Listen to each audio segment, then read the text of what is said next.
अवसर पर मैं शिक्षा के महत्व पर कुछ कहना चाहता हूँ। शिक्षा वह दीपक है जो अज्ञानता के अंधकार को मिटाकर जीवन को रोशन करता है। जैसा कि स्वामी विवेकानंद जी ने कहा है, उठो, जागो और तब तक मत रुको जब तक लक्ष्य प्राप्त ना हो जाए। जैसा कि स्वामी विवेकानंद जी ने कहा है, उठो, जागो और तब तक मत रुको जब तक लक्ष्य प्राप्त ना हो जाए। शिक्षा में अपने लक्ष्य की ओर बढ़ने की शक्ति और दिशा दोनों देती है। शिक्षा केवल किताब में एजुकेशन का नाम नहीं है, बल्कि यह हमें सोचने, समझने और सही निर्णय लेने की क्षमता प्रदान करती है। यह हमें आत्मनिर्भर और आत्मविश्वासी बनाती है। एक शिक्षित व्यक्ति सिर्फ अपना ही नहीं, बल्कि अपने परिवार, समाज और देश का भला करता है।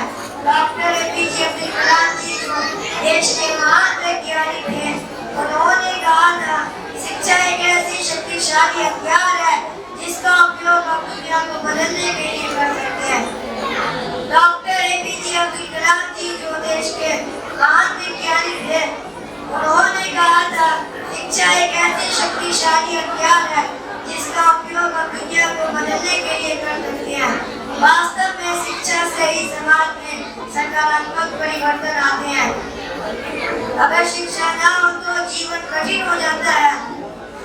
अशिक्षा से गरीबी, बेरोजगारी और अंधविश्वास बढ़ते हैं। जो व्यक्ति बिना शिक्षा के व्यक्ति अपने अधिकारों और कर्तव्य को नहीं समझ पाते हैं, जिससे उसका विकास रुक जाते हैं। जो व्यक्ति शिक्षा में पीछे रह जाते हैं, वो प्रगति नहीं कर सकते। और इसलिए हर बच्चे को शिक्षा के अधिकार मिलना चाहिए और हमें खुद भी शिक्षा प्राप्त करनी चाहिए और दूसरे को भी इसके लिए प्रेरित करवाना चाहिए। अब मैं इन दो वाक्यों के साथ अपनी बात को प्राप्त करता हूँ। शिक्षा वह सूरज है जो हर अंधेरे मिटा देती है, ज्ञान की रोशनी से रोशन दुनिया बना देती है। धन्यवाद।